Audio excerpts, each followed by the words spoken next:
Actu Debout, prenez votre temps et abonnez-vous à la chaîne, cela nous aide beaucoup et nous encourage à continuer à faire du bon contenu. Si vous aimez la vidéo, DONNEZNOUS un pouce en l'aimant, merci et profitez du reste de la vidéo. Et assez profonde. Merci. On continue avec le dernier sujet qui est le sujet le plus intéressant, c'est la formation du gouvernement.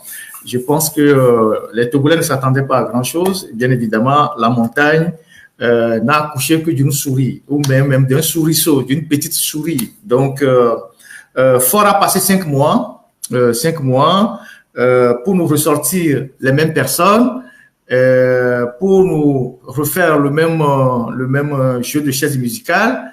Et il a passé 5 mois à former un gouvernement incomplet. Déjà, je voudrais poser une question pour tous ceux qui me suivent. Je voudrais interpeller les juristes, surtout les juristes, je voulais vous interpeller, juristes et constitutionnalistes. Est-ce que vous avez vu quelque part dans la nouvelle constitution que c'est Faure Gnassingbé qui forme le gouvernement? Dans la nouvelle constitution de 5e République, est-ce que vous avez vu un article qui donne les prérogatives au PC ou PCM ou PCZ de former le gouvernement? Si vous connaissez cet article-là, je parle aux juristes et aux constitutionnalistes, vous pouvez noter cet article-là dans les commentaires. Est-ce que vous connaissez un seul article dans la nouvelle constitution qui donne le pouvoir à Faure Gnassingbé de former le gouvernement, de nommer les ministres? Juste une question que je pose. Ça, c'est la première des choses. Ça, c'est une observation de forme. C'est la première des choses. Est-ce que vous connaissez un article qui dit explicitement que c'est Faure Gnassingbé qui forme le gouvernement? Est-ce que dans le décret qui a été lu sur la TVT, est-ce que celui qui a formé le gouvernement a visé une disposition particulière de la Constitution? C'est-à-dire, vu la Constitution, vu l'article, vu ça, le président de la République ou bien le PCM nomme, est-ce qu'une disposition a été visée dans la Constitution de façon précise? Je suis sur la forme. Est-ce que la Constitution donne les prérogatives à Faure Gnassingbé de nommer le gouvernement? Est-ce qu'en nommant le gouvernement, il a visé une disposition particulière? Vous avez entendu M. Stanislas Bamouni Baba lire à la télévision la nomination des ministres. Est-ce qu'il a visé une disposition particulière? Article tant, chapitre tant, ceci tant. Est-ce qu'il a visé ça? C'est une question que je laisse dans la masse. C'est une question que je pose et je laisse dans la masse.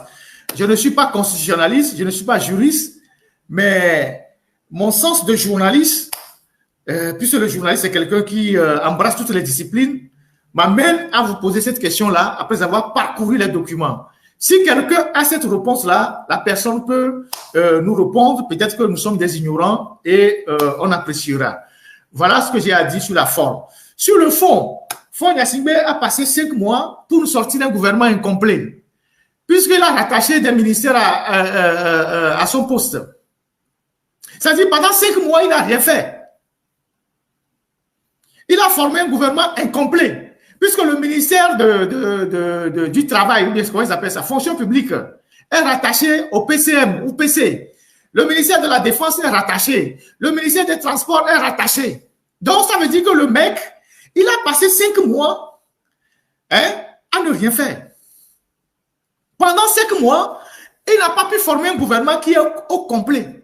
Pendant 5 mois, il n'a pas été capable de former un gouvernement complet et se mettre immédiatement au travail. Il forme un gouvernement incomplet, donc alors je vous parle, le gouvernement est élastique.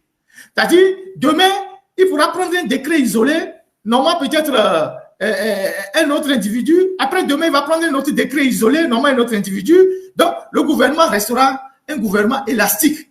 Quand on vient plaider la cause de quelqu'un qui pleure à la maison, on dit, ah, que lui là, il pleure parce que vous n'avez pas nommé. Il dit, ah, je l'ai oublié, je le nomme au transport. Ah, il y a l'autre baron là, les gens de sa préfecture ne sont pas contents parce qu'eux, ils n'ont rien eu. Il dit, ah, que je l'ai oublié, je le nomme à la fonction publique. Ah oui, il y a quelqu'un qui se plaint aussi dans 5e continent, qu'eux, ils n'ont rien eu. Il dit, ah, je vais le nommer à la défense. Donc, le gouvernement il a passé 5 mois pour former un gouvernement incomplet. Ça veut dire que ça ne travaille même pas au sommet de l'État. Les gens passent le temps à s'amuser. Ça veut dire que les gens ne travaillent pas. Ça veut dire que la priorité, ce n'est pas le pays. Si la priorité était le pays, il ne peut pas former un gouvernement incomplet après 5 mois d'attente. Il fait 5 mois pour sortir un gouvernement incomplet. Et il rattache des ministères au PC, alors que lui-même, il est le premier des ministres. C'est-à-dire qu'il faut Gnassingbé ne peut pas rattacher des postes à lui. Parce qu'il est le premier des ministres. Il est le primus inter pares. Les gens ne veulent pas qu'on l'appelle premier ministre, mais il est premier ministre. Il est le premier ministre. Et d'ailleurs, je vais poser l'autre question fondamentale. Qui ira à l'Assemblée présenter le programme du gouvernement? Dans le régime parlementaire, qui présente devant l'Assemblée nationale le programme du gouvernement et demande la confiance de l'Assemblée? En tout cas, les deux chambres réunies. Qui va aller devant l'Assemblée nationale pour présenter le programme et demander la confiance du Parlement et du Sénat, c'est-à-dire les deux chambres réunies? L'Assemblée nationale et le Sénat, qui va aller? C'est lui. Ce n'est pas Stanislas Ibani Baba, ce n'est pas Sandra Johnson, c'est lui le Premier ministre qui doit aller là-bas, s'asseoir devant les députés et nous dire, secteur par secteur, ce qu'il veut faire du pays et demander la confiance des députés. Et on va lui poser des questions. Parce que quand les gens sont venus dire à Faure Gnassingbé de basculer au régime parlementaire, il n'a pas compris ce que c'est. Il n'a pas compris que dans un régime parlementaire, le Premier ministre est quelqu'un qui doit être au boulot en permanence. Dans le régime semi-présidentiel, le président peut être un peu caché derrière le Premier ministre. S'il y a une bêtise, il saute le Premier ministre. Le Premier ministre est le fusible. C'est ce que Macron fait en France. Dans un régime semi-parlementaire, le Premier ministre est un fusible. Le président peut se cacher derrière le Premier ministre pour ne pas parfois, pour esquiver parfois ses responsabilités. Mais dans un régime parlementaire, c'est le Premier ministre qui est au front dans tous les domaines. Mais Faure Gnassingbé, lui, n'a pas appris à travailler. Parfois, on fait même des conseils, mais des ministres, il n'est pas là. Parfois, on nous produit même des communiqués de conseil des ministres. Il n'y a jamais eu conseil des ministres. On connaît beaucoup d'anciens ministres qui témoignent. Parfois, il vient au conseil des ministres, il fait 1 heure, il part, parce qu'il a d'autres préoccupations ailleurs. Il laisse le Premier ministre, ou bien avant c'était le ministre d'État, celui de gérer le conseil des ministres. Il part. Mais dans son rôle aujourd'hui de Premier ministre, que les gens appellent abusivement PC ou PCM, il doit travailler. C'est lui qui doit assumer tout et qui doit rendre compte. Il n'a plus de fusible devant lui. Il n'y a pas de fusible entre lui et le peuple. Avant, le Premier ministre était le fusible entre lui et le peuple. Là, il n'a pas de fusible entre lui et le peuple. Donc, il doit travailler. Alors qu'il n'a jamais appris à travailler. Derrière les écrans, il faisait que de l'amusement. Donc, il a passé 5 mois pour nous sortir un gouvernement incomplet. Quand Davodou va venir plaider la cause de son pion à Fagbedi, il va le nommer aux pistes rurales. Quand, je ne sais pas, les populations de je ne sais pas où, de préfecture de je ne sais pas où, ils vont venir pour dire, ah, on n'a pas un fils dans le gouvernement. Il va dire, ah, trouvez-moi quelqu'un, il va le nommer, je ne sais pas, à la fonction publique. Bon, la défense, il ne va pas céder parce qu'il a eu que des problèmes, il va garder ça pour lui. Et donc, voilà comment il dirige le pays. Donc, on attend dans les prochains jours qui va aller devant l'Assemblée nationale pour présenter le programme du gouvernement. Parce que ce sont ces indicateurs qui nous montrent que nous sommes véritablement dans un régime parlementaire ou on n'est pas dans un régime parlementaire. Dans un régime parlementaire, le Premier ministre est le chef du gouvernement et c'est lui qui assure la conduite des actes du gouvernement devant l'Assemblée nationale. Donc c'est lui qui doit être devant l'Assemblée nationale. Et comme ce n'est pas quelqu'un qui parle, on va voir maintenant s'il va parler, s'il maîtrise les dossiers. Puisque depuis 20 ans que moi j'écoute Faure Gnassingbé, dans quelques discours, je ne l'ai jamais entendu, lui qui a fait de très brillantes études d'économie à Dauphine et à George Washington, nous parler de grands auteurs économiques, d'Adam Smith, de Keynes, de Ricardo, de Marc, comment appelle-t-on, non, de Baudin, tout ça là, jamais. Il n'a jamais développé une théorie économique. On ne sait pas s'il est libéral, s'il est communiste, S'il est sociodémocrate, s'il est socialiste, on ne sait rien. On ne sait pas quel est vraiment, sur le plan économique, on ne sait pas quelle est la tendance idéologique qu'il assume. Ses meilleurs livres qu'il lit, ce sont les SAS. Puisque les SAS lui permettent de mélanger les gens. Les meilleurs livres qu'il lit, c'est les SAS. C'est-à-dire, vous savez, quand on était au lycée, on lisait les SAS là. Les Malco, les quoi, les SAS, tout ça là, c'est les meilleurs. C'est les livres qu'il lit. Donc, vous n'entendrez jamais développer une théorie économique. Non. Aucune théorie économique. Parce qu'à un moment donné, un chef d'État, quand il prend la parole, il doit être capable de dire, voilà ce que je conçois pour mon pays. L'économie, voilà l'idéologie qui est derrière moi, mon approche économique. Et voilà, si je suis socialiste, on sait que John Mahama, il est socialiste. Il prend le pouvoir, il applique les recettes socialistes à son pays. Donc, plus d'argent pour les secteurs sociaux, plus de ceci, les bourses, les fonctionnaires et tout. Et Nana Akufo-Addo, il était libéral. Alassane Ouattara, il est libéral. Macky Sall, il était libéral. Alpha Condé, il est socialiste. Donc, tout ça a une déclinaison dans la gestion quotidienne du pays. Mais au Togo, on ne sait pas ce que c'est. Je ne sais pas si c'est une idéologie chauve-souris, c'est-à-dire qu'il y a toutes les idéologies qui se rassemblent en une seule. Puisque la chauve-souris, on ne sait pas si elle est mammifère ou si elle est carnivore. C'est une espèce intermédiaire. Donc, il passe 5 mois pour nous former un gouvernement incomplet. Et donc, ce gouvernement est fait de 17 ministres de plein exercice et une dizaine de ministres de délégués. Encore une autre incongruité. C'est-à-dire, on forme un gouvernement et puis, bon, voilà, on dit, on a 17 ministres et puis, bon, il y a 10 qui sont des ministres délégués, donc ils sont sous l'autorité du ministre principal. Alors, il y a les inamovibles, les hommes fidèles, des fidèles, des gens qui ont des relations assez particulières avec Faure Gnassingbé, comme Doucet.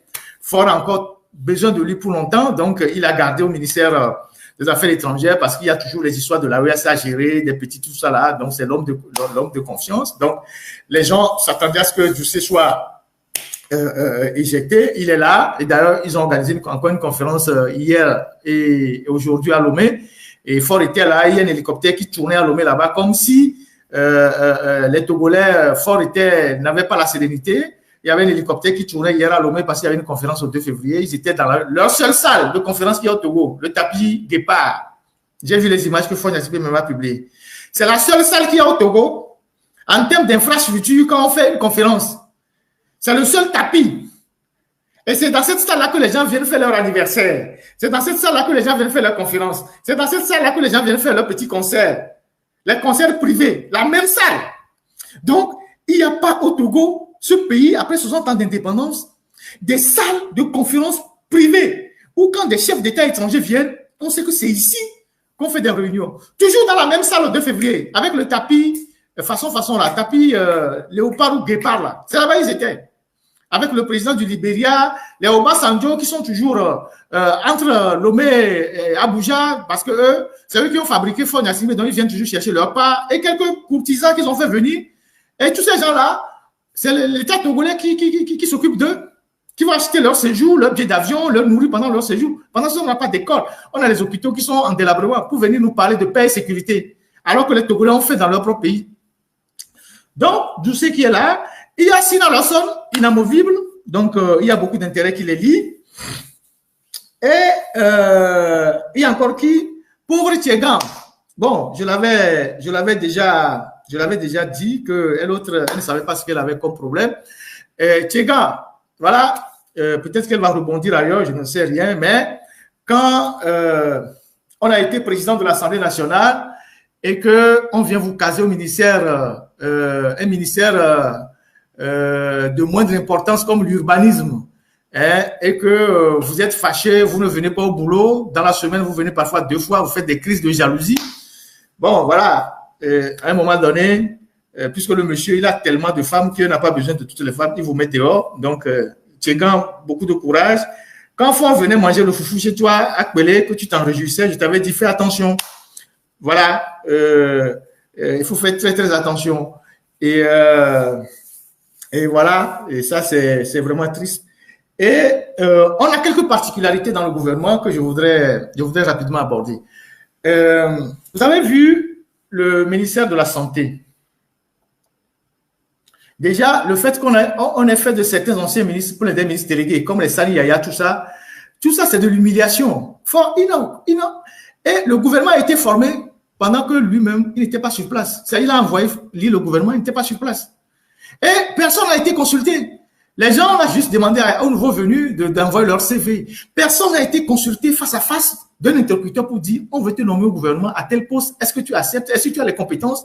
Dans les pays organisés, les pays normaux, quand on veut nommer les gens, c'est comme ça. On t'appelle, on te dit c'est à ce poste-là qu'on veut te nommer. Est-ce que tu peux assumer le poste? Si tu trouves que tu ne peux pas assumer le poste, ou bien tu as une vision de ce secteur-là que celui qui veut te nommer n'accepte pas, tu dis non. Il y a beaucoup de gens en France, on veut les nommer ministres. Ils choisissent un domaine quand ils disent non, si c'est comme ça, je ne vais pas dans ton gouvernement. C'est comme ça que l'on garde la dignité. Les gens qu'on a nommés là, beaucoup de gens ne savaient même pas qu'on devait les nommer ministres. Hein. Et ceux qu'on a renvoyés aussi, beaucoup ne savaient pas qu'on devait les renvoyer. Je vais vous donner les explications tout à l'heure. Beaucoup ne savaient pas qu'on devait les nommer, d'autres ne savaient pas qu'on devait les renvoyer. La liste est sortie comme ça. Donc, des gens qui étaient ministres pleins sont devenus ministres délégués. Les gens... Non, c'est incroyable. Cette pagaille-là, ça prouve que Faure, il n'a rien encore, il n'a plus rien offert au Togolais. Je vous l'ai dit, que 100 ans après, il ne fera rien. Et donc, il a profité pour évacuer beaucoup de femmes du gouvernement. Bon, c'est lui qui mettait le genre devant. On nous disait que Faure est le champion dans l'équité genre après le Rwanda, qu'il fait la promotion des femmes. Mais nous, on savait ce qui était derrière ces histoires de promotion des femmes. Maintenant que ces femmes ont creusé beaucoup de trous partout, il s'en est débarrassé. Donc, au moins, il y a 6 ou 7 femmes qu'il a mis dehors. Je ne sais pas s'il va les récupérer ailleurs. Donc, on a Tchegan, on a Myriam Aziablé, on a la femme de Klassou, on a Lady Bessie Kama du sport, on a, je ne sais plus qui là, elles sont tellement nombreuses qui les a évacuées. C'est tant mieux pour revenir peut-être à la réalité. Et ce qui est extraordinaire dans ce gouvernement, c'est que et comme tous les dictateurs savent le faire, Faure, il s'est opposé les gens. Je vous donne un exemple. Vous voyez le ministère de la Santé. Le ministre de la Santé, avant ce nouveau gouvernement, c'était le professeur Daré Tien Daré. C'était lui le ministre de la Santé. Et le ministre délégué auprès de lui, c'était ce monsieur Tessi, qui s'occupait des histoires d'assurance et je ne sais pas quoi. Si je ne me trompe pas, hein. Le ministre de la Santé, c'est le professeur Tien Daré. Et le ministre qui était délégué auprès de lui, c'est M. Tessi. Et les deux se sont brouillés. Les deux se sont brouillés par rapport aux limites de leurs compétences. Et jusqu'à un niveau, même ils ne se parlaient même pas. Il y avait de la tension entre les deux.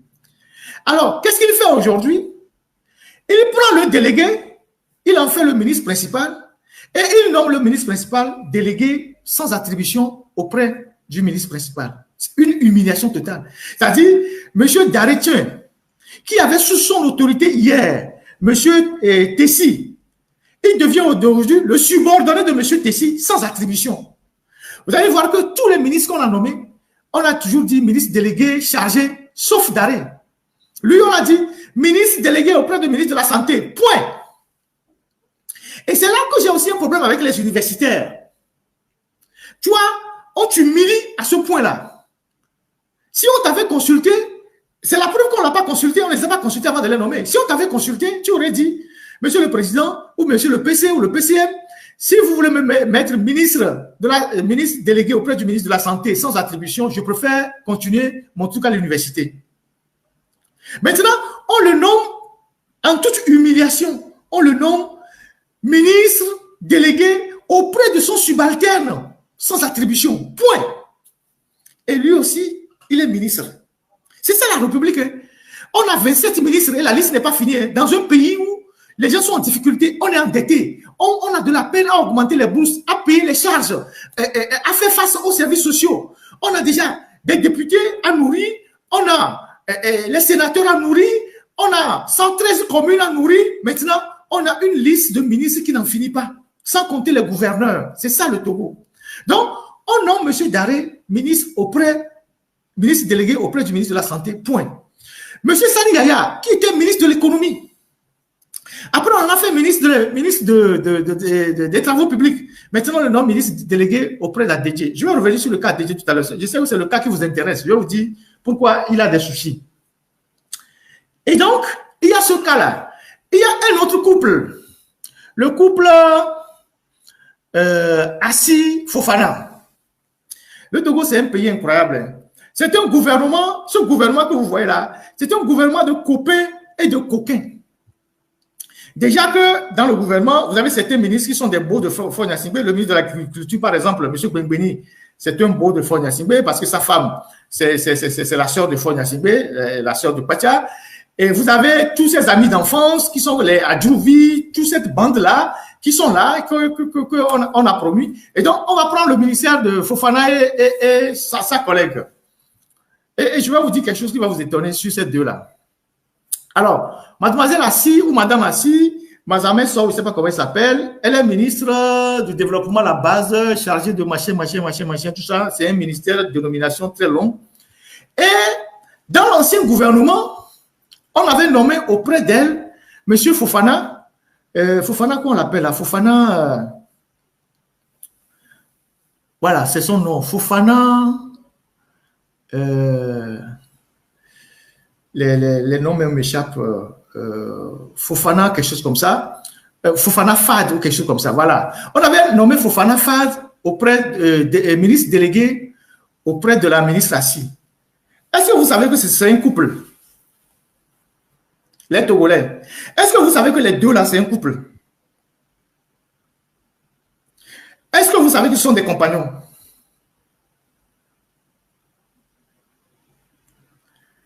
Est-ce que vous savez que mademoiselle Assi et monsieur Fofana, ils sont un couple? Et que le couple avait des problèmes et les familles ont tout fait pour qu'on les mette ensemble pour régler leurs problèmes. Et la seule manière de les mettre ensemble pour régler les problèmes, c'est de les nommer l'un auprès de l'autre dans le gouvernement. Vous voyez comment on utilise les affaires de la République? On prend le gouvernement pour régler les affaires de couple.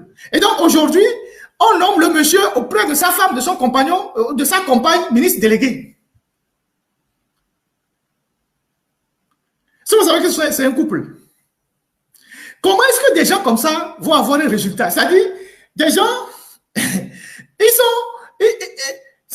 sont même pas des postes trop différents. L'un est délégué auprès de l'autre. Donc, la nuit, ils sont ensemble, ils se couchent ensemble et ils décident de ce qu'ils vont faire dans leur ministère. Le lendemain, ils vont dans le bureau et chacun met en œuvre ce qu'il va faire. C'est ça le Togo qui veut relever les défis. C'est ça le Togo qui veut relever les défis.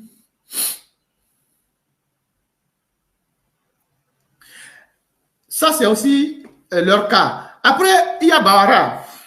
Bon, j'ai fini avec le couple Assi et Fofana. Le cas Bawara, bon, lui, il est parti au garage. Mais bon, je pense que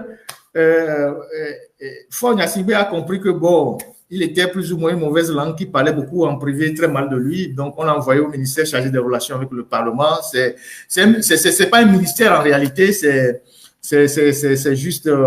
dans d'autres pays, c'est une direction. Donc, il est parti au garage. Lui qui n'était pas déjà très content d'être à la fonction publique, il estimait que la fonction publique n'était pas un ministère régalien et que par rapport à tous les services qu'il a rendus à Faure, il devait être dans un ministère plus important, notamment les affaires étrangères ou les travaux publics ou un ministère plus important. Là, on l'envoie totalement, comment appelle-t-on,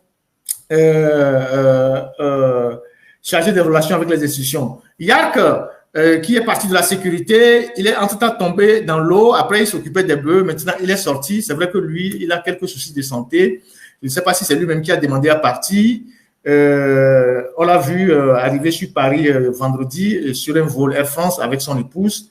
J'espère j'ose croire qu'on ne lui collera pas un dossier demain parce que quand vous servez bien ce régime, après, comme le régime tient les gens par des dossiers, demain, on vous sortira toujours un dossier, mais pour le moment, il a été aperçu le vendredi matin à Charles de Gaulle avec une femme, certainement son épouse. Il venait d'arriver sur Paris, venant de Lomé. Et Il y a qui encore? Bon, il y a Tchegan qui est parti. Voilà. Donc, grosso modo, avant de revenir sur le cas Dédié, ce gouvernement a été très influencé par Ingrid Awadé. Et je vais vous dire pourquoi. Ce gouvernement a été très influencé par Ingrid Awadé. Et je vais vous dire pourquoi. C'est un gouvernement qui a été très influencé par Ingrid Awadé. Et elle qui, depuis qu'elle est revenue plus ou moins en force, essaie d'avoir ses tentacules partout et de maîtriser tous les secteurs les plus importants du pays. Première chose, le ministre de l'économie, le ministre des Finances, il est connu très proche d'Ingrid Awadé, M. Barcola. Il était d'ailleurs à la Lonato. Et vous savez que la Lonato, c'est Ingrid Awadé qui est le PCA. La présidente du conseil d'administration de la Lonato, c'est Ingrid Awadé.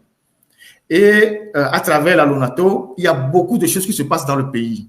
On occupe nos jeunes à faire des jeux, on occupe nos jeunes à des futilités, on ramasse beaucoup d'argent et on blanchit beaucoup d'argent à travers la Lonato.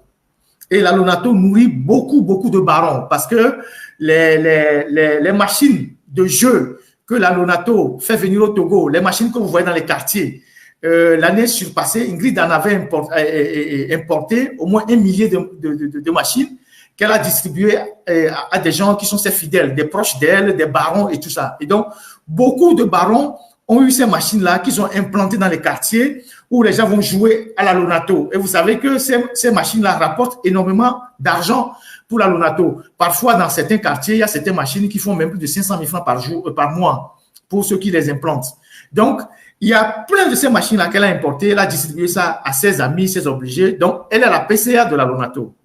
Et pour ceux qui ne le savent pas, il faut savoir que c'est elle qui est la présidente du conseil d'administration de Lonato. Et donc, M. Barcola est très proche d'elle.